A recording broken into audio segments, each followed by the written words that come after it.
మంత్రి లోకేష్ పై కర్నూలు జిల్లా ఎమ్మిగనూరు వైసీపీ నేత రాజీవ్ రెడ్డి ఆగ్రహం వ్యక్తం చేశారు.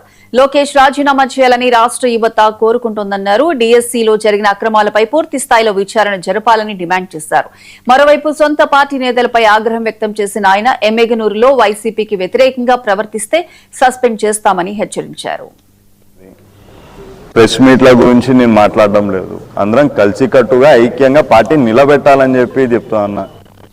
డిఎస్సిలో మేము లక్షల కొద్ది ఉద్యోగాలు ఇచ్చినాం. ఒక ఉద్యోగం అంటూ ఏమీ ఇచ్చింది కాదు, లేకపోతే ఒక ఉద్యోగం కూడా ఇవ్వకుండా పెట్టింది కాదు.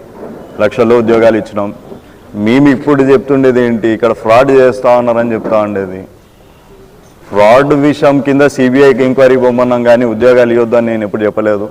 మా పార్టీ తరఫున కూడా ఎప్పుడు చెప్పలేదు. రాజీనామా చేయమని అసమర్థత ఉంటే రాజీనామానే కదా చేయాల్సింది.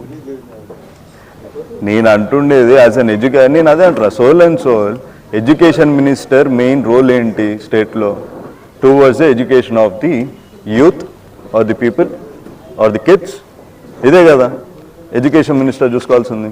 దీనికంటే వేరే పోర్ట్ఫోలియో ఏమైనా చూసుకుంటారా అదన్నా చెప్పండి. అది లేదు. వాళ్ళ మెయిన్ పోర్ట్ఫోలియో ఏంటి, towards the betterment of the education for the next generation. మళ్ళీ అదే ఎడ్యుకేషన్ సిస్టమ్ గురించి నేను మాట్లాడుతూ ఉన్నా. టీచర్స్ ఎడ్యుకేషన్ సిస్టమ్ కింద రారా? ఖచ్చితంగా వస్తారు. పిల్లల బకాయిలు రియంబర్స్మెంట్స్ గవర్నమెంట్ స్కూల్స్లో కానీ ఇవన్నీ బకాయిలు కూడా వేరే పోర్ట్ఫోలియోకి వెళ్తుందే కాదు, ఎడ్యుకేషన్ దానికే వస్తూ ఉంది. పిల్లలకి లాస్ట్కి బ్యాగులు ఇవ్వలేని పరిస్థితికి తీసుకొచ్చింది ఏ ప్రభుత్వం? ఈ ప్రభుత్వమే. మళ్ళీ ఇప్పుడు నేను క్వశ్చన్ చేయాల్సింది ఎవరిని, ఎడ్యుకేషన్ మినిస్టర్నా, వేరే పోర్ట్ఫోలియోలో ఉన్న హోమ్ మినిస్టర్నో, చంద్రబాబు నాయుడు గారిని అడగాలనా? నించినప్పుడు అది పనికి రానప్పుడు రాజీనామా కోరేది.